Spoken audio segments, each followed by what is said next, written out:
سراجا منيرا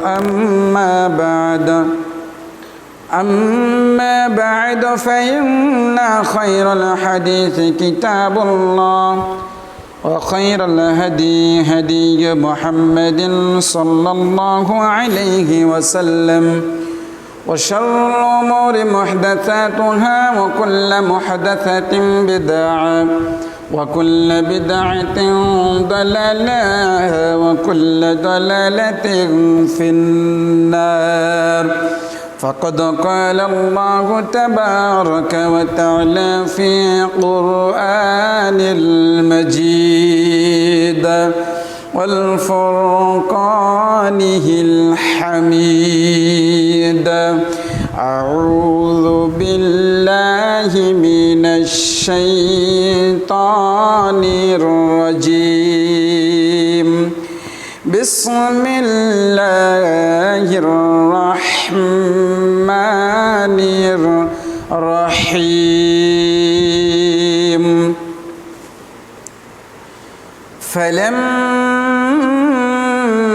فلما بلغ معه السعي قال يا بني إني أرى في المنام أني أذبحك فانظر ماذا ترى قال يا أبت فعل ما تؤمر ستجدني إن شاء الله من الصابرين أعوذ بالله من الشيطان الرجيم لن ينال الله لحومها ولا دماؤها ولكن يناله التقوى منكم عن أبي هريرة رضي الله تعالى عنه قال رسول الله صلى الله عليه وسلم من كان له سعة ولم يضحي فلا يقربن مصلنا رواه الترمذي والنسائي بسند صحيح الحمد لله যাবত প্রশংসা সেই মহান রব আল্লাহ রাব্বুল আলামিনের জন্য যে মহান রব্বুল আলামিন আমাদেরকে দুনিয়াবী জীবনের সকল কাজকর্মকে উপেক্ষা করে একমাত্র মহান রব আল্লাহকে সন্তুষ্ট করার জন্য জুমার দিনে জুমার আজানের পূর্বে মসজিদে উপস্থিত হয়ে কিছু দিনই কথা শ্রবণ করার যে তৌফিক আল্লাহ রাব্বুল আলামিন আমাদেরকে দান করেছেন সেই মহান মনিবের প্রতি সর্বপ্রথমেই আমরা শুকরিয়া জ্ঞাপন করছি সকালেই জবান চিচ্ছে বলি আলহামদুলিল্লাহ সাথে সাথে দরুদ ও সালাম বর্ষিত হোক সেই নবীর প্রতি সেই রাসূলের প্রতি যে রাসূলের নবীর আদর্শকে বাস্তবায়ন করাই হচ্ছে আমাদের মূল লক্ষ্য উদ্দেশ্য সেই রাসূলের প্রতি সেই নবীর প্রতি আমরা সংক্ষিপ্তভাবে আমরা দরুদ পেশ করছি সকলে বলি সাল্লাল্লাহু আলাইহি ওয়াসাল্লাম আল্লাহুম্মা সাল্লি আলাইহি আল্লাহুম্মা বারিক আলাইহি সকলে বলি আল্লাহুম্মা আমিন সম্মানিত মসজিদের মুসল্লি পদ্মার অঞ্চলের অবস্থানরত মা ভগ্নীগণ সংক্ষিপ্ত সময়ে আজকের দিনে জুমাই সংক্ষিপ্ত সময়ে বক্তব্যের বিষয় ইব্রাহিম আলাইহিস সালামের জীবনী এবং কুরবানির ইতিহাস আমরা উল্লেখিত বিষয়গুলোকে সামনে রেখে সংক্ষিপ্ত সময়ে এক তথ্যবহুল সংক্ষিপ্ত আলোচনা বিবরণ পেশ করার চেষ্টা করব ইনশাআল্লাহুল আজিজ সম্মানিত মসজিদের মুসল্লি আল্লাহ রাব্বুল আলামিন হযরত আদম আলাইহিস সালাতু ওয়াস সালাম থেকে নিয়ে আমাদের শেষ নবী হযরত মুহাম্মদ সাল্লাল্লাহু আলাইহি ওয়াসাল্লাম পর্যন্ত এই পৃথিবীর বুকে অসংখ্য অগণিত নবী এবং রাসূল আল্লাহ পর্যায়ক্রমে তিনি প্রেরণ করেছেন পাঠিয়েছেন তো আল্লাহ রাব্বুল আলামিন যে নবী রাসূলগণ পৃথিবীর বুকে পাঠালেন প্রেরণ করলেন এই সকল নবী রাসূলগণকে আল্লাহ রাব্বুল আলামিন বিভিন্ন সময়ে বিভিন্নভাবে বিভিন্ন পরীক্ষার সম্মুখীন করেছেন, বিভিন্নভাবে পরীক্ষা নিয়েছেন, যে পরীক্ষায় প্রত্যেকটি নবী এবং রাসূল সততার সাথে ধৈর্য ধারণ করে আল্লাহর উপর ভরসা করে তারা প্রত্যেকটি বিপদ থেকে তারা পরিত্রাণ পেয়েছেন, নাজাত পেয়েছেন। তো আল্লাহ রাব্বুল আলামিন আদম আলাইহিস সালাম থেকে নিয়ে শেষ নবী হযরত মুহাম্মদ সাল্লাল্লাহু আলাইহি ওয়াসাল্লাম পর্যন্ত যত নবী রাসূল প্রেরণ করেছেন এই পৃথিবীর বুকে, এই নবী রাসূলগণের মধ্য হতে সবচেয়ে বেশি পরীক্ষা আল্লাহ রাব্বুল আলামিন যে নবীকে আল্লাহ নিয়েছেন তিনি হলেন ইব্রাহিম আলাইহিস সালাতু ওয়াস সালাম। ইব্রাহিম আলাইহিস সালামকে আল্লাহ এত পরীক্ষা নিয়েছেন, অন্য কোন নবী রাসূলকে আল্লাহ তাআলা ততটা পরীক্ষা নেন নাই।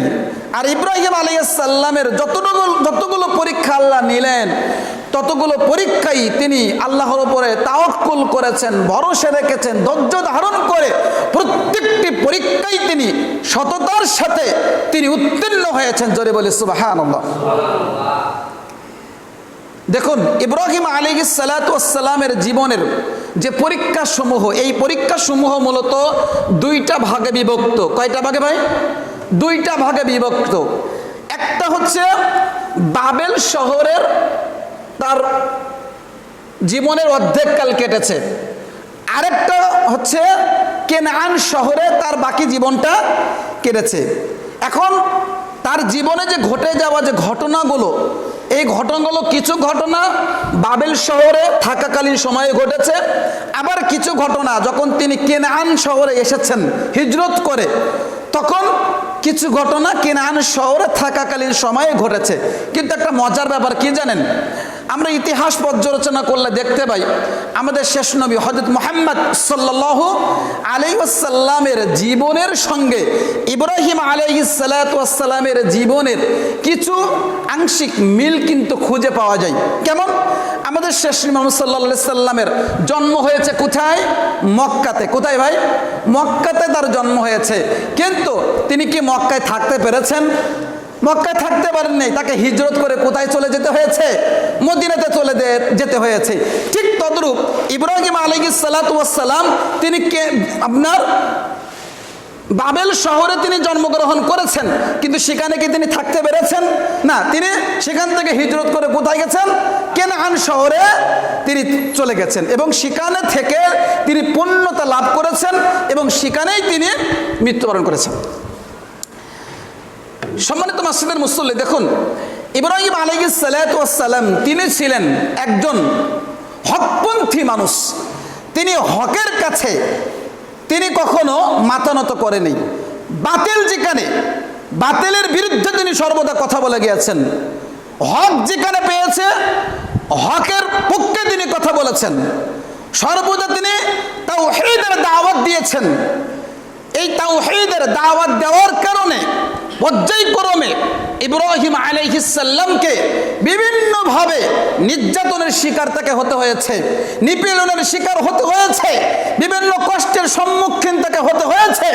কিন্তু সেই কষ্টগুলো তিনি কিছু মনে করে নাই, বরং তিনি তাওহীদকে প্রতিষ্ঠা করার জন্য তিনি তার জীবন পর্যন্ত দিতে তিনি প্রস্তুত ছিলেন।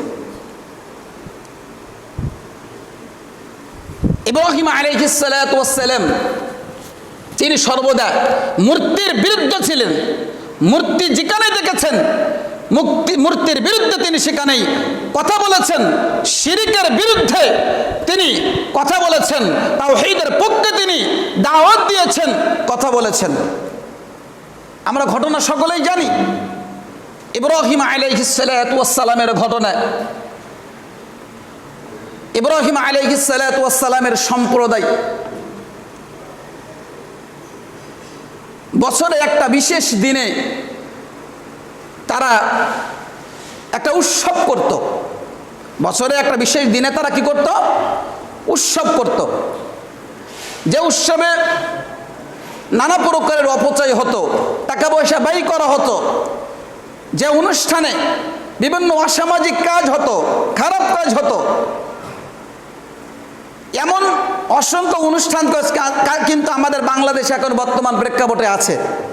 আজকে অনেকে ধর্মের দোহাই দিয়ে, বাঙালি সংস্কৃতির দোহাই দিয়ে এরকম অনেক কুরুচিপূর্ণ অবসংস্কৃতি আজকের অনুষ্ঠান আজকের আমাদের সমাজে চলছে, যেগুলোর মাধ্যমে মানুষের কোনো উপকার নেই, বরং সে অনুষ্ঠান করে মূলত অর্থের অপচয় হচ্ছে, সেখানে বিভিন্ন অপকর্ম হচ্ছে, এছাড়া কিছু নাই।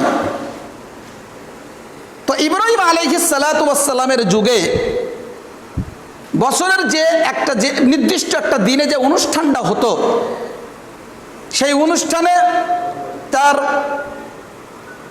কওমের যারা লোকে ছিল, ইব্রাহিম আলাইহিস সালামের কওমের যারা লোক ছিল, তারা তাকে আহ্বান করলো, হে ইব্রাহিম, তুমি চলো আমাদের সাথে এই অনুষ্ঠানে। কিন্তু ইব্রাহিম আলাইহিস সালাতু ওয়াস সালাম তিনি অসুস্থতার বাহানা দিয়ে তিনি সেখানে যাওয়া থেকে নিজেকে বিরত রইলেন, কেননা কোনো নবীর উচিত নয় এই সকল অনুষ্ঠানে যাওয়া। তো ইব্রাহিম আলাইহিস সালাতু ওয়াস সালাম তিনি এটাও ভাবলেন, যদি আজকের সেখানে না যাই তাহলে একদিক দিয়ে ভালো। সেটা কি? সেটা হলো আজকের তারা যে দেব মূর্তিগুলো তাদের রয়েছে, এই দেব মূর্তিগুলোকে আজকের ভেঙে চৌচির করে দেওয়ার একটা সুবর্ণ সুযোগ এসেছে। আজকের এই দেবগুলোকে ভেঙে চৌচির করে দেওয়া যাবে, এবং যখন তারা বাড়িতে ফিরে আসবে, বাড়িতে ফিরে এসে যখন দেখবে তারা যে মূর্তিগুলোকে সেজদা করত, মূর্তিগুলোকে পূজা করত, তারা কিভাবে অসহায়ত্ব বরণ করেছে এটা তারা দেখতে পাবে। হয়তোবা দেখে তারা আল্লাহর প্রতি ঈমান হয়তোবা তাদের অন্তরে কোনো ব্যক্তির ঈমান আনতে পারে, হয়তোবা দেখা যাচ্ছে তারা শিরিক থেকে বিরত থেকে তাওবা করতে পারে। এই ভেবে ইব্রাহিম আলাইহিস সালাতু ওয়াস সালাম সেখানে অসুস্থতার বাহানা দিয়ে সেখানে যাওয়া থেকে নিজেকে তারা কি করলেন ভাই? বিরত রইলেন। এবার ইব্রাহিম আলাইহিস সালাতু ওয়াস সালামের যারা কওম ছিলেন, ইব্রাহিম আলাইহিস সালামের কওমরা তারা অনুষ্ঠান আয়োজনের জন্য, অনুষ্ঠান উদযাপনের জন্য তারা চলে গেলেন। সেখানে গিয়ে অনুষ্ঠান শেষ করলেন। এদিকে ইব্রাহিম আলাইহিস সালাতু ওয়াস সালাম তাদের ওই দেবীর যে মূর্তিগুলো রয়েছে, এই দেব মন্দিরে ইব্রাহিম আলাইহিস সালাম প্রবেশ করলেন। প্রবেশ করে ইব্রাহিম সাল্লাম তাদের সামনে অনেকগুলো ফল ফলাদি দেখতে পেলেন। এই ফল ফলাদি দেখতে পাওয়ার পরে ইব্রাহিম সাল্লাম তাদেরকে বললেন, তোমরা এগুলো খাচ্ছ না কেন? তোমরা এগুলো খাও। ইব্রাহিম আলাইহিস সালামের কথার জবাব মূর্তি দিল না। এবার ইব্রাহিম আলাইহিস সালাতু ওয়াস সালাম আবার বললেন, তোমরা আমার সাথে কেন কথা বলছো না? আসলে মূর্তিকে কথা বলতে পারে ভাই? মূর্তি কথা বলতে পারে? কথা বলতে পারে না। এবার ইব্রাহিম আলাইহিস সালাতু ওয়াস সালাম যখন মূর্তিকে জিজ্ঞাসা করেছেন, তোমরা কেন আমার সাথে কথা বলো না? মূর্তি তো কথা বলতে পারে না, মূর্তি কথা বলছে না। ইব্রাহিম আলাইহিস সালাম তখন রাগান্বিত হয়ে গেলেন। ইব্রাহিম আলাইহিস সালাম তখন কুড়াল দ্বারা ওই দেবমূর্তির মধ্যে যতগুলো মূর্তি ছিল সব মূর্তিগুলোকে ভেঙে চৌচির করে দিলেন।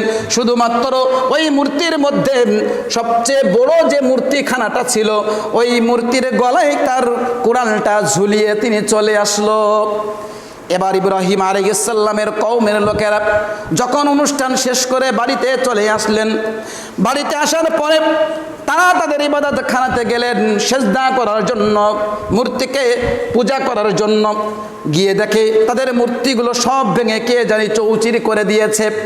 এবার একে অপরকে বলা বলি করতে লাগলো, কে এই অপকর্ম করলো? কে আমাদের এই উপাসনাগায়ে এসে আমাদের উপাস্যকে আজকের ভেঙে চৌচির করে দিল? তখন তাদের মধ্যে একজন ব্যক্তি বলল, আমার এই একজন ব্যক্তি রয়েছে, একটা ছেলে রয়েছে, এই ছেলে সর্বদা মূর্তির বিরোধিতা করে, মূর্তিকে পছন্দ করে না। এই যুবকই হয়তোবা এই অপকর্মটা করেছে। তো বলে সেই যুবকের নাম কি? তো বলে সেই যুবকের নাম হলো ইব্রাহিম। এবার তার কওমের লোকদের মধ্য থেকে একজনকে দায়িত্ব দেওয়া হলো, যাও তোমরা ইব্রাহিমকে এখানে তোমরা ডেকে নিয়ে আসো। ইব্রাহিমকে ডেকে নিয়ে আসা হলো। ইব্রাহিমকে বলা হলো, এই ইব্রাহিম, তুমি কি এই মূর্তিগুলো তুমি ভেঙেছ? ইব্রাহিম তখন বললেন, না, আমি এই মূর্তি ভাঙি নাই। এই যে বড় মূর্তিটা রয়েছে, মূর্তির গলায় কুড়াল ঝোলানো রয়েছে, এই মূর্তি হলো এই কাজটি ঘটিয়েছে। যেহেতু ওর কাঁধে যেহেতু গলায় যেহেতু ঝোলানো আছে কুড়াল, তাহলে এই কাজটাই এই করেছে। তার কওমরা বলতে লাগলো, এটা কিভাবে সম্ভব? এটা তো পাথরের তৈরি, এ তো কথা বলতে পারে না। তো ইব্রাহিম আলাইহিস সালাম বললেন, তাহলে যে মূর্তি কথা বলতে পারে না, যে মানুষের কোনো উপকার করতে পারে না, যে মূর্তি মানুষের কোনো ক্ষতি করতে পারে না, যে মূর্তি কিছু খেতে পারে না, যে মূর্তি কথা বললে কিছু শুনতে পাই না, সেই মূর্তির তোমরা কিভাবে করে উপাসনা করো, সেই মূর্তির তোমরা কিভাবে করে সেজদা করো? একথা ইব্রাহিম আলাইহিস সালামের কওমরা শুনে মাথাটা নিচু করে রইল, কিছুই বলল না। এক পর্যায়ে এবার তারা অহংকারের বশবর্তী হয়ে গেল। তারা জিদ করে ইব্রাহিম আলাইহিস সালামকে তারা হত্যা করার পরিকল্পনা করলো। ইব্রাহিম আলাইহিস সালামকে কঠিনতর শাস্তি দেওয়ার মনোবাসনা তারা পূর্ণ করার জন্য মনস্থির করলো। ইব্রাহিম আলাইহিস সালামকে তারা চিন্তা করলো যে এখান থেকে যে করে হোক তাকে হত্যা করতে হবে। কেন? হত্যা যদি না করা হয় তাহলে হয়তোবা তার এই অনুসারী ইসলামের ছায়াতলে আরো অসংখ্য মানুষ চলে আসতে পারে। এভাবে করে এই চিন্তা চেতনা করে সকলেই তারা ইব্রাহিমকে হত্যা করার জন্য ষড়যন্ত্র করলো। আগুনে তারা নিক্ষেপ করবে, আগুনে তারা ইব্রাহিমকে পুড়ে মারবে, এই চিন্তা চেতনা তাদের ভিতরে বিরাজ করলো। তখন তারা ভাবতে লাগলো, এই কাজটা তো আমরা যদি করি তাহলে তো হবে না, কারণ আমাদের দেশের একজন শাসক রয়েছে, আমাদের দেশের একজন সম্রাট রয়েছে, যার নাম হলো নমরুদ। ওই নমরুদের কাছে আমরা এই বিষয়টা অভিযোগ জানাবো, নমরুদের কাছে গিয়ে আমরা বিষয়টা বলবো, হে আমাদের সম্রাট, হে আমাদের বাদশাহ, আমরা একে হত্যা করতে চাই, আগুনে পুড়িয়ে মারতে চাই, এখন আপনার অভিমত কি? এটা আমরা আমাদের সম্রাটের কাছে যাব, গিয়ে অভিযোগ জানাবো। এবার ইব্রাহিম আলাইহিস সালামের কওমরা ইব্রাহিম আলাইহিস সালামকে নিয়ে নমরুদের কাছে চলে গেলেন। এদিকে ইব্রাহিম ভাবছেন যে আজকের বড় একটা সুযোগ এসেছে নমরুদের মাঝে তাওহীদের দাওয়াত দেওয়ার। জোরে বলে সুবহানাল্লাহ। কারণ দেখেন ভাই, হ্যাঁ, একজন দেশের যিনি প্রধানমন্ত্রী থাকেন তার কত প্রটোকল থাকে না? আপনি আমি সাধারণ মানুষ প্রধানমন্ত্রীর কাছে কি যেতে পারবো ভাই? যেতে পারবো সহজেই? যেতে গেলে অনেক প্রসেসিং বিষয় আছে। তো একজন দেশের শাসক, হ্যাঁ, তার কাছে যেতে হলে তো অনেক প্রসেসিং বিষয় থাকে। ইব্রাহিম ভাবছে আজকের একটা সুযোগ পেয়েছি, নমরুদের মাঝে তাওহীদের দাওয়াত আজকের আমি দিয়ে দিব, আল্লাহর একত্ববাদের দাওয়াত আজকে দেওয়ার একটা সুযোগ এসেছে। নমরুদ 400 বছর যাবত তিনি রাজত্ব করছে। একটা ব্যক্তি যখন 400 বছর যাবত রাজত্ব করবে, রাজত্ব করতে করতে সে কিন্তু অহংকারী হয়ে যাবে। অহংকারী হয় কিনা?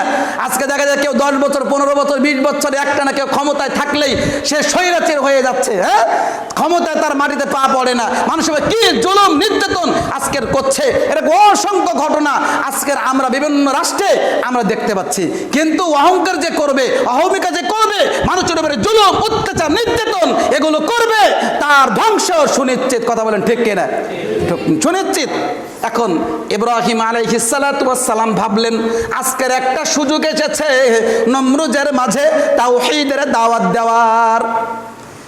এবার নমরুদের কাছে যখন ইব্রাহিম আলাইহিস সালামকে নিয়ে আসা হলো, নমরুদ ইব্রাহিমকে বলছে, রে ইব্রাহিম, যে তুমি কি আমাকে উপাস্য হিসেবে মানো, বা তোমার রবকে তুমি বলো। এদিকে নমরুদ কিন্তু নিজে থেকেই নিজেকে উপাস্য হিসেবে মেনে নিয়েছে, মানে দাবি করে যে আমি হচ্ছে রব, আমি হচ্ছে উপাস্য, আমি হচ্ছে প্রতিপালক, এটা সে দাবি করে বসেছে। এদিকে যখন ইব্রাহিম আলাইহিস সালামকে নিয়ে আসে, ইব্রাহিমকে জিজ্ঞাসা করা হলো তোমার রবকে বলো, প্রতিপালককে বলো। ইব্রাহিম আলাইহিস সালাতু ওয়াস সালাম অত্যন্ত সাবলীল ভাষায় শান্ত মনে বললেন, আমার রব হলেন তিনি সেই মহান সত্তা যিনি আমাকে জীবিত করতে পারেন, যিনি আমাকে মারতেও পারেন। এবার বেয়াকুব নমরুদ কি করলেন দেখেন, এটাকে বাস্তবায়ন করার জন্য, সত্য প্রমাণিত করার জন্য বলছে এ ক্ষমতা তো আমিই রাখি। কিভাবে? বলছে যে আমি একজন নির্দোষ ব্যক্তিকে আমি ফাঁসির কাস্টে ঝুলাতে পারি, মৃত্যু দিতে পারি, আবার একজন নির্দোষ ব্যক্তিকেও আমি খালাস করে দিতে পারি। এই যে আমার ক্ষমতা, আমি কাউকে জীবিত করতে পারি, কাউকে আবার মারতেও পারি। এভাবে করে ইব্রাহিম আলাইহিস সালামের সাথে কথা বললেন। ইব্রাহিম আলাইহিস সালাম বলছেন না, এভাবে পারা যাবে না, এবার অন্য যুক্তিতে আসতে হবে। ইব্রাহিম আলাইহিস সালাম এবার বললেন, হে নমরুদ, আমার মহান রব প্রতিদিন সূর্য পূর্ব আকাশ থেকে উদিত করে। তোমায় যদি রব হয়ে থাকো তাহলে তুমি আজকের দিনে সূর্যটা তুমি পশ্চিম দিক থেকে উঠাও। নমরুদ বেকায়দায় পড়ে গেল। নমরুদ বলছে এটা কিভাবে সম্ভব, এটা তো পারবো না, এখন কি করা যায়? এদিকে ইব্রাহিম আলাইহিস সালামের কওমরা যারা সম্প্রদায় ছিলেন তারা ইব্রাহিম আলাইহিস সালামের কাছে মাথা নত তারা করে নাই। আর একজন দেশের যিনি শাসক তিনি কিভাবে করে ইব্রাহিম আলাইহিস সালামের কাছে মাথা নত করে? তখন নমরুদ ভেবে নিলেন এই যুবকের সাথে তো পেরে ওঠা যাবে না, এই যুবককে হত্যা করতে হবে। তখন ইব্রাহিম আলাইহিস সালামের কওমদেরকে নির্দেশ দিলেন যে তোমরা এই ইব্রাহিমকে নিয়ে চলে যাও, ফাঁকা ময়দানে নিয়ে গিয়ে তোমরা আগুনের স্তূপ করে আগুনে ফেলে দিয়ে আগুনে জ্বালিয়ে তোমরা এই ইব্রাহিমকে তোমরা হত্যা করো। নির্দেশ দিলেন, হত্যা করার নির্দেশ দিলেন। এবার নমরুদের কথা মতো লোকেরা ফাঁকা একটা ময়দানে বিশাল বড় কাঠ, অনেকগুলো কাঠ একত্রিত করে আগুনের স্তূপ করলেন। সেখানে আগুন ধরিয়ে দেওয়া হলো। আগুন ধরিয়ে দেওয়ার পরে এবার ইব্রাহিম আলাইহিস সালামকে ওই আগুনের মধ্যে এবার ফেলে দেওয়া হলো। ইব্রাহিম আলাইহিস সালাম তিনি অত্যন্ত ধৈর্যের সাথে আল্লাহ রব্বুল আলামিনের উপরে তাওয়াক্কুল করলেন। আল্লাহ রব্বুল আলামিনের উপরে ভরসা রেখে বললেন, 4563 নম্বর হাদিস সহিহুল বুখারীর ভিতরে পেয়ে যাবেন। তখন ইব্রাহিম আলাইহিস সালাম আগুনে যখন নিক্ষেপ হলেন তখন বললেন, হাসবুনাল্লাহ ওয়া নি'মাল ওয়াকিল। কিলাহা ইব্রাহিম আলাইহিস সালাম হিলা উলকিয়া ফিন্নার। ইব্রাহিম সাল্লামকে আগুনে নিক্ষেপ করা মাত্রই ইব্রাহিম আলাইহিস সালাম আল্লাহর কাছে দোয়া করলেন, বললেন, হে আল্লাহ, তুমি আমার জন্য উত্তম কর্মবিধায়ক, হাসবুনাল্লাহ ওয়া নি'মাল ওয়াকিল। আল্লাহ, তুমি আমার জন্যই উত্তম কর্মবিধায়ক, তুমি এবার থেকে আমাকে উদ্ধার করতে পারো, আর কেউ পারবে না। আল্লাহ রাব্বুল আলামিন এবার আগুনকে অর্ডার দিয়ে দিলেন। সূরা আম্বিয়ার 69 নম্বর আয়াত আপনি বাড়িতে গিয়ে দেখতে পারেন। আল্লাহ রাব্বুল আলামিন আগুনকে অর্ডার করলেন, ইয়া নারু কুনি বারদাও ওয়া সালামান আলা ইব্রাহিম। সুবহানাল্লাহ। আল্লাহ রাব্বুল আলামিন ইব্রাহিম যখন আগুনে নিক্ষেপ হয়ে গেল, আল্লাহ রাব্বুল আলামিন তখন আগুনকে বললেন, হে আগুন, তুমি ইব্রাহিমের জন্য শীতল হয়ে যাও, ইব্রাহিমের জন্য আরামদায়ক হয়ে যাও, ইব্রাহিমের শরীরের জন্য একটা পশম যেন শরীরের একটা কোনো অংশ যেন না পড়ে যায়, তুমি তার জন্য আরামদায়ক হয়ে যাও, শীতলদায়ক হয়ে যাও। আল্লাহ রাব্বুল আলামিনের আদেশ পেয়ে ইব্রাহিমের জন্য আগুন আরামদায়ক হয়ে গেল, শীতল হয়ে গেল। জোরে জোরে বলি সুবহানাল্লাহ। ভাইরা আমার, এভাবে করেন ইব্রাহিম আলাইহিস সালাম তিনি আগুন থেকে পরিত্রাণ পেয়ে গেলেন। আল্লাহ রাব্বুল আলামিনের উপর তাওয়াক্কুল করার কারণে, ভরসা রাখার কারণে আল্লাহ রাব্বুল আলামিন ইব্রাহিম আলাইহিস সালামকে বিপদ থেকে উদ্ধার করে দিলেন। এভাবে করে ইব্রাহিম আলাইহিস সালাম কাফের সম্প্রদায়ের যে কৌশল, এই কৌশলগুলো ভেঙে চৌচির করে দিলেন, সেগুলোকে ভেঙে চৌচির করে দিয়ে বরবাদ করে মাটির সাথে মিশিয়ে দিলেন। এরপরে ইব্রাহিম আলাইহিস সালামের জীবনের আরেকটা অধ্যায় এবার শুরু হয়ে গেল। এবার অধ্যায়টা হচ্ছে তাকে হিজরত করতে হবে। ইব্রাহিম আলাইহিস সালামের জন্মস্থান হলো বাবেল শহরে। এই বাবেল শহর থেকে আল্লাহর আদেশ ক্রমে তাকে কিনান শহরে হিজরত করতে হবে। আল্লাহ আদেশ দিলেন, ইব্রাহিম তুমি তোমার জন্মস্থান ত্যাগ করে তুমি কিনান শহরে তুমি চলে যাও। বাবেল শহরে যতদিন পর্যন্ত ইব্রাহিম আলাইহিস সালাম ছিলেন ততদিন থেকে তিনি আল্লাহ একত্ববাদের দাওয়াত মানুষের মাঝে তিনি দিয়েছেন।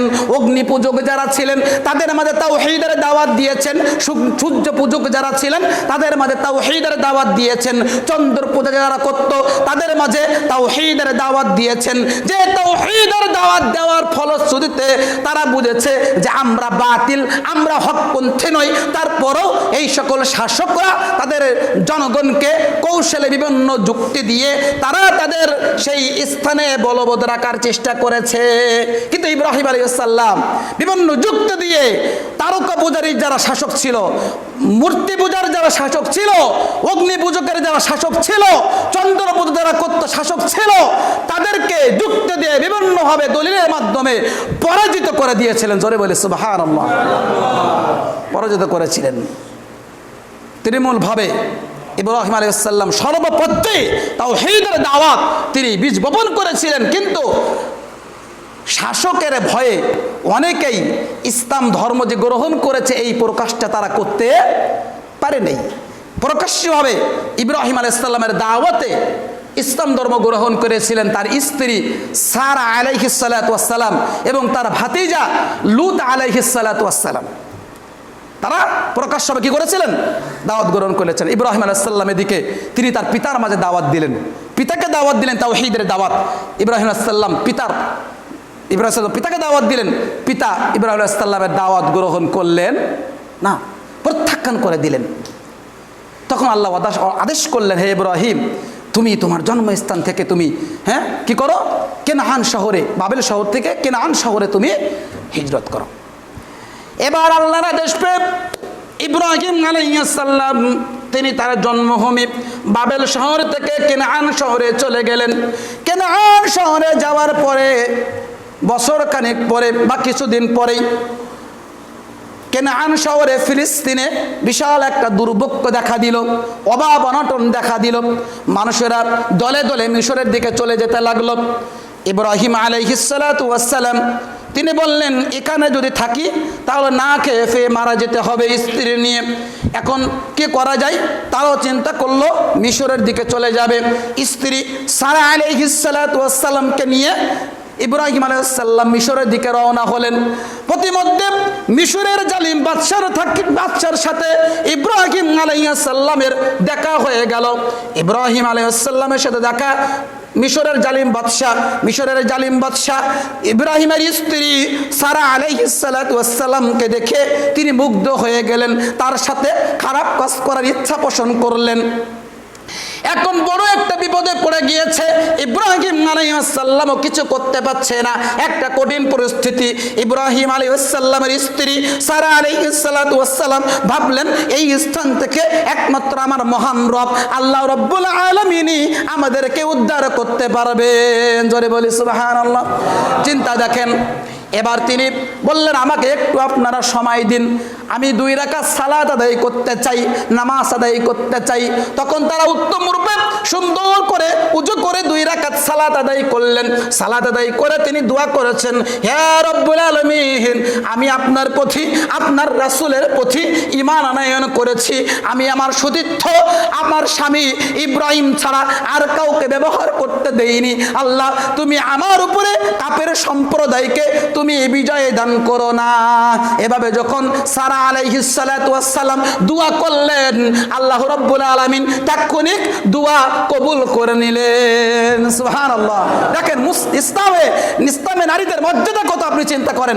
অনেক নারীরা তো বলে ইসলাম নাকি নারীদের কোনো মর্যাদা দেয় নাই, অথচ একজন আল্লাহওয়ালা দিনদার মুত্তাকি তাকওয়াশীল নারীর মর্যাদা ইসলামে কত আপনি চিন্তা করেছেন? আল্লাহু আকবার।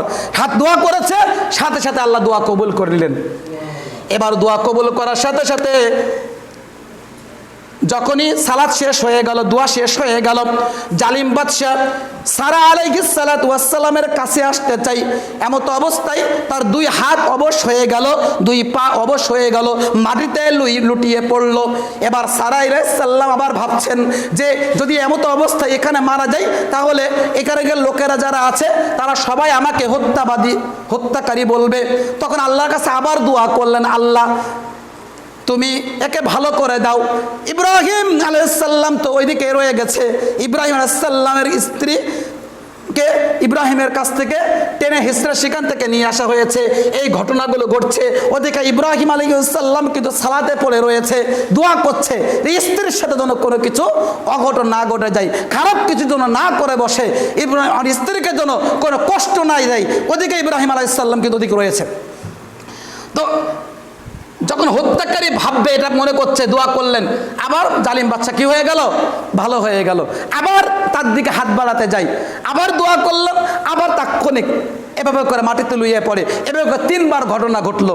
তখন ওই জালিম বাদশাহ বলছেন যে এই তার প্রজাদেরকে বলছে যে তোমরা আমার কাছে কোন নারীকে নিয়ে এসেছো?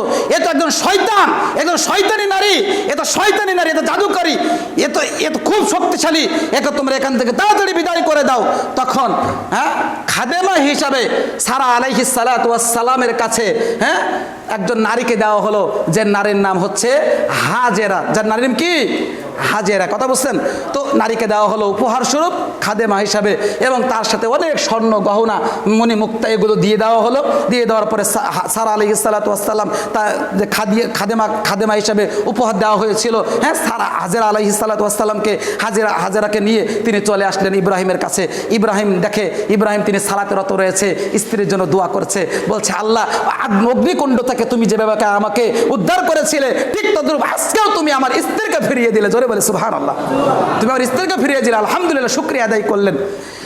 এরপরে ইব্রাহিম আলাইহিস সালাতু ওয়াস সালাম তার স্ত্রী সারা আলাইহিস সালাতু ওয়াস সালামকে নিয়ে এবং তার খাদেমা অর্থাৎ তার স্ত্রী সারা সাল্লামের খাদেমা উপহার হিসাবে যেটা পেল, সারাকে নিয়ে তিনি আবার ওই যে কেনান শহরে আবার তারা চলে গেলেন। কেনান শহরে যাওয়ার পরে এদিকে সারা আলাইহিস সালাতু ওয়াস সালামের কোনো সন্তান হয় না, বন্ধা। এবার ইব্রাহিম আলাইহিসসালামকে তার স্ত্রী পরামর্শ দিলেন, তুমি এই নারীকে তুমি বিবাহ বন্ধনে আবদ্ধ হও, বিবাহ করো। হাজেরাকে তুমি কি করো? বিবাহ করো। এবার স্ত্রীর কথা মতো হাজেরা আলাইহিস সালামকে ইব্রাহিম আলাইহিস সালাম বিবাহ বন্ধনে আবদ্ধ হলেন, বিবাহ করলেন। বিবাহ করার পরে বছর 2 পরে তাদের ঘরে একটা সন্তান আসলো, যে সন্তানের নাম রাখলেন ইসমাইল। সুবহানাল্লাহ। কিন্তু এর পূর্বে কিন্তু ইব্রাহিম আলাইহিস সালাম সন্তানের জন্য আল্লাহ রাব্বুল আলামিনের কাছে রাত দিন দোয়া করতেন, রব্বি হাবলি মিনাস সলিহিন। দোয়া করতেন, হে রব্বুল আলামিন আমাকে একটি ধৈর্যশীল সহনশীল সন্তান দান করুন। আল্লাহ রব্বুল আলামিন ইব্রাহিমকে ডাক দিয়ে বললেন, হে ইব্রাহিম শুনে নাও, ফাবাশশারনাহু বিগুলামিন হালিম। আমি ইব্রাহিম তোমাকে একটি ধৈর্যশীল সহনশীল পুত্রের সুসংবাদ জানিয়ে দিলাম। সুবহানাল্লাহ। এবার পরীক্ষা দেখেন, এবার আবার একটা পরীক্ষা শুরু। সন্তান পেয়েছে কত বছর বয়সে ভাই? 86 বছর বয়সে, বৃদ্ধ বয়স। বৃদ্ধ বয়সে সন্তান পেয়েছে, কত ভালো লাগবে তাই না? যখন অনেক দিন পরে একটা সন্তান হয়, একজন পিতার একজন মায়ের কত ভালো লাগে, সেই পিতা মাতাই কিন্তু অনুভব করতে পারে কিনা ভাই? পারে না? কোলটা যখন জুড়িয়ে যায়, একটা সন্তান আসে, সেই মায়ের ভাবে উপলব্ধি করতে পারে কত ভালো লাগে। তো ইব্রাহিম আলাইহিস সালাম 86 বছর বয়সে গিয়ে যখন সন্তানটা পেলেন, তার কি অবস্থা, কতটা আনন্দ চিন্তা করেন। কিন্তু দেখেন আল্লাহ রাব্বুল আলামিন আবার পরীক্ষা নিচ্ছেন। ইব্রাহিম আলাইহিস সালামকে আল্লাহ বললেন, হে ইব্রাহিম, তুমি তোমার স্ত্রী হাজেরা এবং তোমার সন্তান ইসমাইলকে ওই মক্কার দূর প্রান্তে ফাঁকা মরুভূমিতে তুমি রেখে আসো। নির্দেশ দিলেন, উপত্যকাতে তুমি রেখে আসো। আল্লাহর কাছে কোনো কথা বললেন না, কোনো জবাবদিহি তার প্রশ্ন করলেন না, আল্লাহ কেন রেখে আসবো, বৃদ্ধ বয়সের সন্তান পেলাম তারপরেও আমার কোল ছাড়া করে দিতে চাচ্ছ আল্লাহ, কোনো কথা নেই। আল্লাহ নির্দেশ দিলেন, আল্লাহর অর্ডার পালন করার জন্য দেখেন কতটা বিচক্ষণ। এবার তার স্ত্রী এবং তার সন্তানকে, ছোট বয়স 1-1.5 বছর বয়স হবে, এই ছোট বাচ্চাকে ওই মক্কার দূর দূরান্ত মরুভূমির উপত্যকায় সেখানে রেখে আসার আল্লাহ নির্দেশ দিলেন। এবার স্ত্রীকে সাথে নিয়ে, সন্তানকে সাথে নিয়ে সেখানে চলে গেলেন। সেখানে যাওয়ার পরে সাথে সামান্য কিছু খেজুর ছিল এবং সামান্য কিছু মশকের ভিতরে পানি ছিল, এটা রেখে তিনি চলে আসছেন। এই দৃশ্য স্ত্রী হাজেরা এটা দৃশ্য দেখে পিছন পিছন স্বামীর পিছন পিছন ছুটে আসছেন, হে আমার স্বামী, এই মরুভূমির বুকে যেখানে কোনো জনবসতি নেই, মানুষের কোনো চলাচল নেই, খাদ্যের ব্যবস্থা নেই, পানীয় ব্যবস্থা নেই, এই মরুভূমিতে তুমি আমাদেরকে রেখে কোথায় চলে যাচ্ছ? স্বামী কোনো উত্তর দেয় না, স্বামী কোনো পিছন ফিরে তাকাই না। এবার এক পর্যায়ে অনেক দূরে চলে গেল। হাজেরা আলাইহিস সালাম বললেন, হে ইব্রাহিম, এটা কি আল্লাহর পক্ষ থেকে আদেশ? এটা কি আল্লাহর আদেশ? তখন ইব্রাহিম বললেন, হ্যাঁ, এটা আল্লাহ নির্দেশ দিয়েছেন। তখন হাজেরা আলাইহিস সালাম বললেন, তাহলে আল্লাহ যেহেতু আপনাকে এখানে রেখে যাওয়ার জন্য নির্দেশ দিয়েছেন, তাহলে আল্লাহ আমাদেরকে রক্ষা করবেন। জোরে বলে সুবহানাল্লাহ। আল্লাহ আমাদের রক্ষা করবেন। আল্লাহ, আমরা কোনো নিরাশা নই, হতাশাগ্রস্ত নই, আপনি চলে যান। স্বামীর মনে কত ব্যথা, কত কষ্ট, তিনি কিছু বলতেও পারছেন না।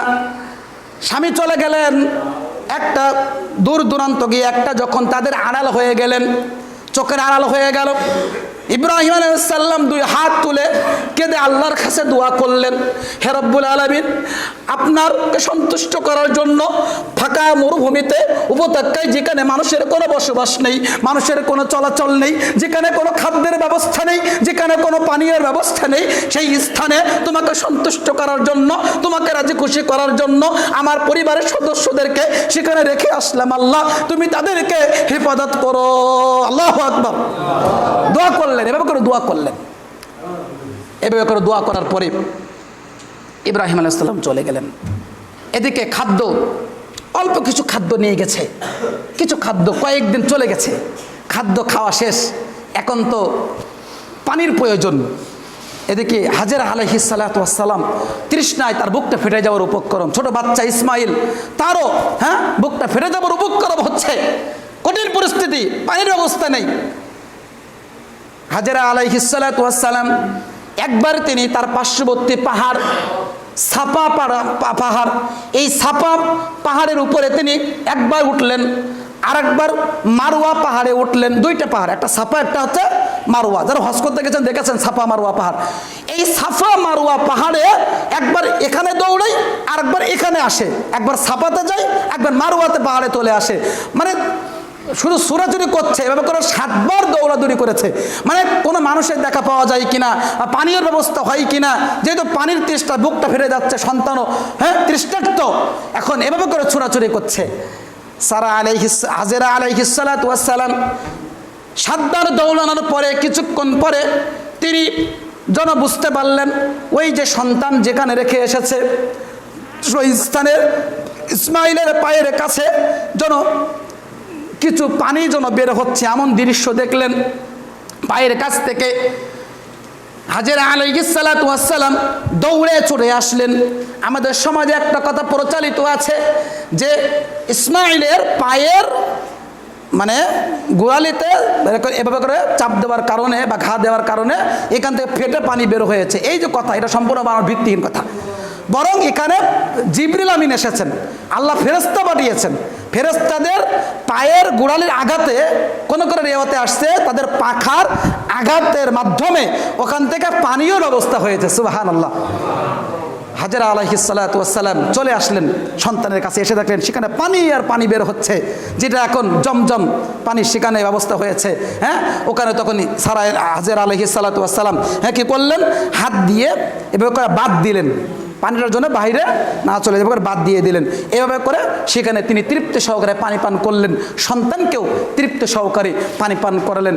এভাবে করে ইব্রাহিম আলাইহিসসালাতু ওয়াসসালামও এভাবে করে আস্তে আস্তে দেখা যাচ্ছে সন্তানের কাছে, স্ত্রীর কাছে মাঝে মধ্যে আসেন, দেখা সাক্ষাৎ করে চলে যান। এভাবে করে দেখতে দেখতে প্রায় 13-14 বছর অতিবাহিত হয়ে গেল। সন্তান পিতার সাথে চলাফেরা করার মতো বয়সে এবার উপনীত হলো। এবারে দেখেন আল্লাহ রাব্বুল আলামিন কি বলছেন সূরা সফফের, আপনি দেখেন 100 থেকে 109 নম্বর আয়াত, আপনি বাড়ি থেকে তর্জমা কোরআন খুলে দেখবেন। এখানে ঘটনা বিস্তারিতভাবে আলোচনা করা হয়েছে, সময় স্বল্পতা, বিস্তারিত বলতে যাব না, সংক্ষিপ্ত হয় বলে আলোচনা শেষ করে দিচ্ছে ইনশাআল্লাহ। এবার আল্লাহ কোরআনুল কারীমে সেই কথাটাই তুলে ধরছেন। কি কথা? ফালাম্মা বালাগা মাহুস সা'য়া, সন্তান যখন পিতার সাথে চলাফেরা করার মতো বয়সে পৌঁছে গেল, তখন ইব্রাহিম আলাইহিস সালাম স্বপ্নে দেখলেন যে তিনি তার নয়নের পুত্রী কলিজার টুকরা আদরের সন্তানকে কুরবানি করছেন। তিনি প্রথম দিন স্বপ্ন দেখলেন তিনি তার সন্তানকে জবহ করছেন, কুরবানি করছেন।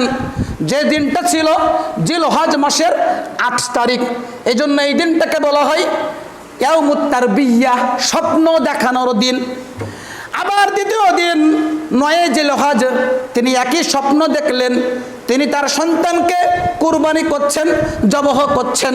এই জন্য এই দিনটাকে বলা হয় ইয়াউমুল আরাফা, নিশ্চিত হওয়ার দিন। তিনি বুঝতে পারলেন এটা নিশ্চিত আল্লাহর পক্ষ থেকেই পরীক্ষা। আবার তৃতীয় রাতে 10 জিলহজের রাত্রিতে আবার একই স্বপ্ন দেখলেন যে তিনি তার সন্তান নয়নের পুত্তলি কলিজার টুকরা আদরের সন্তানকে তিনি জবহ করছেন, কুরবানি করছেন। তখন তিনি তার সন্তানকে কুরবানি করার জন্য মন স্থির করে নিলেন যে নিশ্চয়ই এটা আল্লাহর পক্ষ থেকে পরীক্ষা। এই জন্য এই দিনটাকে বলা হয় ইয়াউমুন নাহর, কুরবানির দিন। এবার দেখেন আল্লাহ বলছেন قال إني أرى في المنام أني أذبحك فانظر ماذا ترى।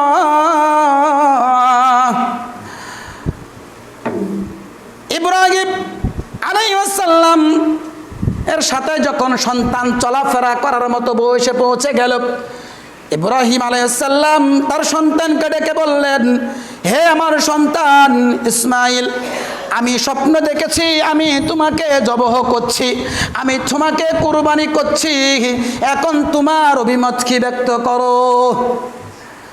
যোগ্য পুত্রের যোগ্য সন্তান অত্যন্ত সাবলীল ভাষায় সুন্দরভাবে উত্তর দিয়ে দিলেন, পিতার জবাব দিয়ে দিলেন। বললেন, হে আমার পিতা, ক্বালা ইয়া আবতি ফাআল মা তুমার সাতাজিদুনি ইনশাআল্লাহু মিনাস সাবিরিন। সুবহানাল্লাহ। ইব্রাহিম আলাইহিস সালামকে তার সন্তান বললেন, হে আমার পিতা, আপনাকে যা আদেশ করা হয়েছে, আপনাকে যা নির্দেশ করা হয়েছে, আপনি সেই স্বপ্নকে আপনি বাস্তবায়ন করুন। ইনশাআল্লাহু মিনাস সাবিরিন, নিশ্চয় আপনি আমাকে ধৈর্যশীলদের অন্তর্ভুক্ত দেখতে পাবেন। সুবহানাল্লাহ। তিনি দেখেন ক্রেডিট কিন্তু এখানেই নাই। তিনি যদি বলতেন, হে আমার পিতা, আপনি আমাকে ধৈর্যশীল পাবেন, তাহলে সে কিন্তু নিজের হয়ে যেত। কিন্তু সে বলছে, আল্লাহ আপনি আমাকে ধৈর্যশীলদের অন্তর্ভুক্ত পাবেন। ইতিপূর্বে অনেক ব্যক্তিকে ধৈর্যশীল ছিল না, অনেক নবী রাসূল সবাইকে ধৈর্যশীল ছিল কিনা, কিন্তু সে নিজে ক্রেডিট নেই নাই, বলছে আপনি আমাকে ধৈর্যশীলদের অন্তর্ভুক্ত পাবেন। দেখেন সুবহানাল্লাহ, যোগ্য পুত্রের যোগ্য সন্তানের জবাব দেখেন।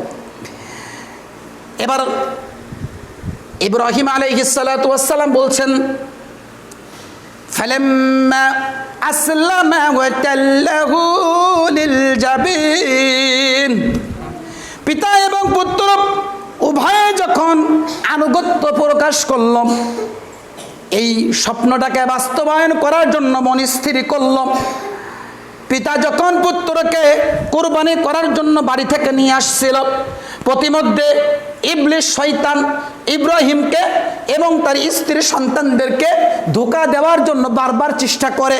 তিনটাই স্থানে ধোঁকা দেওয়ার চেষ্টা করেছিল, প্রতারণা করার চেষ্টা করেছিল। এই জন্য ইব্রাহিম আলাইহিস সালাতু ওয়াস সালাম তিনটাই স্থানে 7টি করে কঙ্কর নিক্ষেপ করেছিল, 7টি করে পাথর নিক্ষেপ করেছিল। এজন্য যারা হজ করতে যায়, এজন্য এই সুন্নত পালনার্থে সেখানে গিয়ে শয়তানের উদ্দেশ্য করে 7টি করে পাথর নিক্ষেপ করতে হয়। এবার পিতা এবং পুত্র উভয় যখন আনুগত্য প্রকাশ করলো, পিতা যখন পুত্রকে কুরবানি করার জন্য মাটিতে শুইয়ে দিল, পিতা যখনই ছুরি চালাতে যাবে এমত অবস্থায় আল্লাহ রাব্বুল আলামিন ইব্রাহিমকে ডাক দিয়ে বললেন, ওয়ানাদাইনাহু আইয়া ইব্রাহিম। আল্লাহ রাব্বুল আলামিন ইব্রাহিমকে ডাক দিয়ে বললেন, হে ইব্রাহিম, قد صدقت الرؤيا إنا كذلك نجزي المحسنين। তুমি তো তোমার স্বপ্নকে সত্যে পরিণত করে ছেড়েছো। ইন্না হাযা লাহুয়াল বালাগুল মুবিন। হে ইব্রাহিম, শুনে নাও, আমরা এভাবে করে ধৈর্যশীল ব্যক্তি যারা, বান্দা যারা, তাদেরকে এভাবে আমরা পুরস্কৃত করে থাকি। সুবহানাল্লাহ। ইন্না হাযা লাহুয়াল বালাগুল মুবিন। আমরা এভাবে ধৈর্যশীলদের পুরস্কৃত করে থাকি। ওয়াফাদাইনাহু বিযিবিন আযীম। আল্লাহ রাব্বুল আলামিন ইসমাইলের পরিবর্তে সেখানে একটা মহান কুরবানি, একটা বকরি সেখানে দিয়ে দিলেন। সাথে সাথে বকরি জবাই হয়ে গেল। জোরে বলে সুবহানাল্লাহ। এবং ওয়াতারাকনা আলাইহি ফিল আখিরিন। এবং এই কুরবানির সিলসিলা, কুরবানির এই বিধিবিধান আল্লাহ রাব্বুল আলামিন কিয়ামত পর্যন্ত আল্লাহ রাব্বুল আলামিন জারি রেখে দিলেন পৃথিবীর মাঝে। জোরে বলে সুবহানাল্লাহ। এজন্য আমরা ইব্রাহিমের সুন্নতার্থে আমরা 10 জিলহজের দিনে আমরা কি করি ভাই? কুরবানি করি। কি করি? কুরবানি করি, নহর করি। হ্যাঁ, এটা আমরা কার জন্য করি? কার সন্তুষ্টির জন্য করি? মহান রব আল্লাহকে সন্তুষ্ট করার জন্য করি। মনে রাখার চেষ্টা করতে হবে ভাইজান, যে এখানে কুরবানি মূল উদ্দেশ্য ছিল না। মূল উদ্দেশ্য ছিল কি জানেন? পিতা এবং পুত্রের আনুগত্যের পরীক্ষা নেওয়া। আরেকটা উদ্দেশ্য ছিল হচ্ছে, সেটা হচ্ছে তাকওয়ার পরীক্ষা নেওয়া। যে তাকওয়ার পরীক্ষায় পিতা পুত্র উত্তীর্ণ হয়েছেন, যে আনুগত্যের পরীক্ষায় পিতা এবং পুত্র উভয় তারা সফলতা অর্জন করেছেন, সফলকাম হয়ে গিয়েছেন। সুবহানাল্লাহি ওয়া বিহামদি, সুবহানাল্লাহিল আযীম। এজন্য আমরাও যেন ইব্রাহিম আলাইহিস সালাতু ওয়াস সালাম সত্যহীনভাবে যে কুরবানি করেছেন, তাকওয়া নিয়ে কুরবানি করার চেষ্টা করেছিলেন, সেভাবেই যেন আমরা মহান রবের সান্নিধ্য অর্জনের জন্য কুরবানি করতে পারি। আল্লাহ আমাদের সেই তৌফিক দান করুন। সকলে বলি আল্লাহুম্মা আমিন। সম্মানিত মসজিদের মুসল্লি, কুরবানির উদ্দেশ্য কি থাকবে? আমাদের কুরবানির কয়েকটা উদ্দেশ্য রয়েছে। তার ভিতর 1 নম্বর কুরবানির উদ্দেশ্য হচ্ছে সত্যহীন আনুগত্য। কি বললাম ভাই? সত্যহীন আনুগত্য। অর্থাৎ মনে রাখবেন, আমাদের সৃষ্টি করেছেন কে? সকলে বলেন, সৃষ্টি করেছেন কে?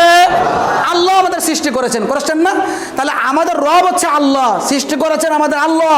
তাহলে আল্লাহ রাব্বুল আলামিন যদি আমাদের প্রতিপালক হন, তাহলে আল্লাহ রাব্বুল আলামিন যে কোনো বিষয়ে আমাদের করার আদেশ দিতে পারেন কি পারেন না? সেটা এখতিয়ার রাখেন কি রাখেন না? রাখেন। যে কোনো বিষয় করার নির্দেশ দিতে পারেন। সেটা ছোট হতে পারে, সেটা বড় হতে পারে। তাহলে আল্লাহ যখনই আপনাকে আমাকে কোনো বিষয় পালন করার জন্য নির্দেশ দিবে, তখনই আপনার আমার উচিত হচ্ছে আল্লাহর আনুগত্য করা। আল্লাহ আনুগত্য করতে হবে আপনাকে আমাকে। কথা বলতে পারছেন? আনুগত্যের ক্ষেত্রে যেন আমাদের পরিবারের কোনো সদস্য, স্ত্রী, সন্তান বা যে কোনো বিষয় আমাদের জন্য এখানে সত্য হয়ে না দাঁড়ায়, তাহলে আমাদেরকে আল্লাহর ইবাদত পালনের ক্ষেত্রে, আল্লাহ রাব্বুল আলামিনের দিন পালনের ক্ষেত্রে কোনো প্রকারের সত্য নিয়ে আসা যাবে না। ইব্রাহিম আলাইহিস সালাতু ওয়াস সালামের আনুগত্য ছিল সত্যহীন আনুগত্য। তাহলে আমরা কুরবানি করব সত্যহীন আনুগত্য ভাবে। হ্যাঁ, আরেকটা হচ্ছে তাকওয়ার পরীক্ষা নেওয়া। কুরবানির উদ্দেশ্য তো কি? তাকওয়ার পরীক্ষা নেওয়া। তাকওয়ার মাধ্যমে মহান রব আল্লাহর সান্নিধ্য অর্জন করা যায়। প্রত্যেকটা মানুষের কিন্তু মনে আকাঙ্ক্ষা যে আমি আল্লাহর নিকট একজন প্রিয় পছন্দনীয় মানুষ হব। এটা আমরা আশা কি আশা নাই? আশা নাই আমাদের? যে আমরা প্রত্যেকেই আমরা আল্লাহর নিকটে একজন মুত্তাকি বান্দা হব, আল্লাহর নিকটে একজন আমরা ভালো বান্দা হব, পছন্দনীয় বান্দা হব। তাহলে আল্লাহর নিকটে পছন্দনীয় বান্দা হতে গেলে আপনাকে আমাকে অবশ্যই কি করতে হবে? কুরবানি করতে হবে। কি করতে হবে ভাই? কুরবানি করতে হবে। কুরবানির মাধ্যমে আল্লাহর সান্নিধ্য অর্জন করা যায়। কুরবানির মাধ্যমে আল্লাহর সান্নিধ্য অর্জন করা যায়। বছরে দেখা যাচ্ছে একটা দিনে আপনি কুরবানি করবেন। হ্যাঁ, অনেকের সামর্থ্য আছে, কিন্তু অনেকে দেখা যায় কুরবানি করে না। অনেকেই কোরবানি করে না, সামর্থ্য আল্লাহ দিয়েছেন কিন্তু কোরবানি করে না। মানে বছরে একটা দিন আপনি আল্লাহর নামে কোরবানি করবেন, সেটাকে আপনি পারছেন না? এখন গরু দরকার নেই, আপনার ছাগল তো দেওয়ার সামর্থ্য রয়েছে। অনেকে ছাগল দেওয়ার মন মানসিকতা নিয়ে আসে না, যে গরু দিতে পারলাম না, দরকার নেই, কোরবানি দিব না, এরকম মন মানসিকতা থাকে। অথচ 15-20 হাজার টাকা হলেই একটা ভালো ছাগল হয়ে যায়। অথচ নিজ পরিবারের পক্ষ থেকে একটা করে জান দেওয়া সবচেয়ে কি উত্তম। তাহলে আপনি গরু না পারেন, একটা ছাগল দেন, পরিবারের হকটা আদায় হয়ে গেল। কিন্তু আপনার সামর্থ্য আছে, সামর্থ্য থাকার পরেও দেখা যাচ্ছে আপনি কোরবানি করছেন না। হ্যাঁ, এটা তো একেবারে আল্লাহ রাব্বুল আলামিনের সাথে মস্করা ছাড়া কিছু নাই। কারণ আল্লাহ রাব্বুল আলামিন আপনার কাছে চাচ্ছেন, তাকেও অর্জন একটা বড় মাধ্যম হচ্ছে কোরবানি। অথচ কোরবানি আপনি করলেন না সামর্থ্য থাকার পরেও। অথচ দেখা যাচ্ছে আজকের আবার অনেক ব্যক্তি আছে, আমরা দেখা যায় সামর্থ্য রয়েছে, কোরবানি করি, কিন্তু দেখা যাচ্ছে অনেকে দেখা যায় সামর্থ্য কেমন রয়েছে, ব্যাংকে দেখা 10 লক্ষ টাকা আছে, 5 লক্ষ টাকা আছে, এখানে লাভ হচ্ছে, ইন্টারেস্ট আসছে, ওই টাকা দিয়েই 2টা-5টা গরু দেখা যাচ্ছে জবাও করে দিচ্ছে। অথচ মনে রাখার চেষ্টা করতে হবে ভাই, সুদের টাকা দিয়ে, হারাম টাকা দিয়ে, লাভের অংশ টাকা দিয়ে যদি আপনি গরু কিনে কোরবানি করেন, এই কোরবানি আল্লাহ রাব্বুল আলামিনের কাজ 4 পয়সা আল্লাহর কাছে কি নাই ভাই, মূল্য নাই, কোনো দাম নাই আল্লাহ রাব্বুল আলামিনের কাছে। এটা গোশত খাওয়াই সাপ আল্লাহর কাছে পৌঁছায়। আল্লাহ কি বলছেন সূরা হজ 37 নম্বর আয়াতে, লা ইয়ানালাল্লাহু লুহুমুহা ওয়ালা দিমাউহা ওয়ালাকিন ইয়ানালুহু তাকওয়া মিনকুম। পৃথিবীর মানুষ শুনে রাখো, তোমরা যে পশু জবাহ করছো, কুরবানি করছো, এই কুরবানির গোশত, রক্ত, হাড় হাড্ডি কোনো কিছু আমি মহান রব আমার কাছে পৌঁছায় না, বরং আমার কাছে পৌঁছায় হচ্ছে তাকওয়া। তুমি কোন উদ্দেশ্যে কুরবানি করছো এটাই মহান রব দেখি। এজন্য আমরা যারা কুরবানি করব, কুরবানি করার আগেই যেন আমরা যে টাকা দিয়ে কুরবানি করতে চাচ্ছি টাকাটা যেন হালাল টাকা হয়, সে বিষয়ে আমাদের লক্ষ্য রাখতে হবে। আল্লাহ রাব্বুল আলামিন তাদের আমাদের সামর্থ্য হয়েছে, আমরা কৃপণতা না করে, বখিলগিরি না করে আমাদের প্রত্যেকেই কুরবানি দিতে পারি। আল্লাহ আমাদের সেই তৌফিক দান করুন, আল্লাহুম্মা আমিন। কুরবানি দেওয়ার মাধ্যমে আল্লাহ সান্নিধ্য অর্জন করা তৌফিক দান করুন, আল্লাহুম্মা আমিন। সত্যহীন আনুগত্য ভাবে আমাদেরকে কাজ করার তৌফিক আল্লাহ রাব্বুল আলামিন আমাদের দান করুন, আল্লাহুম্মা আমিন। যে কথাগুলো বললাম এই কথাগুলোকে আমাদের প্রত্যেক মুসলিম দিনে ভাই বোনদেরকে আল্লাহ রাব্বুল আলামিন আমাদের সার্বিক জীবনে বাস্তবায়ন করার, আমল করার তৌফিক আল্লাহ দান করুন। সকলে বলে আমিন ইয়া রাব্বাল আলামিন। হে আল্লাহ, তুই বড় দয়াবান, তুই বড় মেহেরবান। আজকে দিনে বৈঠকে যে সকল মুসলিম দিন ভাই বোন উপস্থিত হয়েছে, সকলকেই তুমি ইসলামের জন্য কবুল ও মঞ্জুর করে নাও, আল্লাহুম্মা আমিন। আমাদের মাঝ থেকে যারা চলে গেছে তাদের কবরে আযাবকে তুমি মাফ করে দাও, আল্লাহুম্মা আমিন। আমাদের সমাজের একজন কাকা, তিনি খুব অসুস্থ, আমাদের কাছে অন্তর থেকে দোয়া চেয়েছেন। আমরা অন্তর থেকে তার জন্য বিশেষ করে খাস করে আমরা দোয়া চাই, আল্লাহ রাব্বুল আলামিন তাকে দ্রুত সুস্থ দান করুক, আল্লাহুম্মা আমিন। আল্লাহ রাব্বুল আলামিন তার সকল গুনাহ থেকে আল্লাহ মোচন করে দিক, আল্লাহুম্মা আমিন। আল্লাহ রাব্বুল আলামিন তাকে ঈমানের উপরে যে কদিন টিকে বেঁচে থাকে, ঈমানের উপরে টিকে থাকা তৌফিক দান করুন, আল্লাহুম্মা আমিন। যখন মৃত্যুবরণ করবে ঈমানের উপরে যেন মৃত্যুবরণ করতে পারে সেই তৌফিক আল্লাহ দান করুন, আল্লাহুম্মা আমিন। আমরা যারা এখানে উপস্থিত হয়েছি, আল্লাহ আমাদের যে কদিন বেঁচে থাকা দুনিয়াতে কল্যাণকর হয় ততদিন তুমি আমাদেরকে বাঁচিয়ে রাখো, আল্লাহুম্মা আমিন। আর যখনই আমাদের মৃত্যুবরণ করা আমাদের জন্য কল্যাণকর হয় তখনই তুমি আমাদেরকে ঈমানের হালতে মৃত্যু দান করো, আল্লাহুম্মা আমিন। আমাদের মাঝে অনেক ব্যক্তি ঋণগ্রস্ত আছে, তাদের জন্য অন্তর থেকে দোয়া করেছে, আল্লাহ সকলের ঋণ পরিশোধ করা তৌফিক তুমি দান করো, আল্লাহুম্মা আমিন। অনেক ব্যক্তি বিভিন্ন ব্যবসা বাণিজ্যের সাথে জড়িত আছে, আল্লাহ ব্যবসা বাণিজ্যে তুমি বারাকা দান করো, আল্লাহুম্মা আমিন। আল্লাহ আমাদের মাঝে অনেক ব্যক্তি দেখা যাচ্ছে মৃত্যুবরণ করেছে, তাদের কবরে আযাবকে তুমি মাফ করো, তাদের কবরকে তুমি জান্নাতের বাগি হিসেবে কবুল করো, জান্নাত তাদের কবরকে তুমি আলোকিত করে দাও, সকলে বলি আল্লাহুম্মা আমিন। আকুলু কাওলি হাযা আস্তাগফিরুল্লাহি ওয়া লিসাইল মুসলিমিন। إن الحمد لله وحده والصلاة والسلام على من لا نبي بعده أما بعد إن الله وملائكته يصلون على النبي يا أيها الذين آمنوا صلوا عليه وسلموا تسليما সকলে ধরে পড়ি আল্লাহুম্মা সাল্লি আলা মুহাম্মদ ওয়া আলা আলি মুহাম্মদ কামা সাল্লাইতা আলা ইব্রাহিম ওয়া আলা আলি ইব্রাহিম ইন্নাকা হামিদুম মাজিদ আল্লাহুম্মা বারিক আলা মুহাম্মদ ওয়া আলা আলি মুহাম্মদ কামা বারাকতা আলা ইব্রাহিম ওয়া আলা আলি ইব্রাহিম ইন্নাকা হামিদুম মাজিদ ওয়া সাল্লি আলা সাইরিল আমবিয়া ওয়াল মুরসালিন ওয়া আলা মালাইকাতিল মুকাররাবিন ওয়া আলা ইবাদুল্লাহিস সালিহিন। আমিন বলেন। খুসুসান আলা খুলাফাই ওয়ার রাশিদিল মাহদিয়্যিন ওয়া আলা জামিই সাহাবাতিল আনসার ওয়াল মুহাজিরিন ওয়া আলা তাবিঈন الزائدين الراشدين برحمتك يا ارحم الراحمين. ربنا آتنا في الدنيا حسنة وفي الآخرة حسنة وقنا عذاب النار. اللهم اغفر للمؤمنات والمسلمين والمسلمات والأحياء مجيب الدعوات برحمتك يا ارحم الراحمين. اللهم اقض حاجاتنا واشف آهاتنا واستر عوراتنا وكفى بك مجيبا قريبا عليما خبيرا.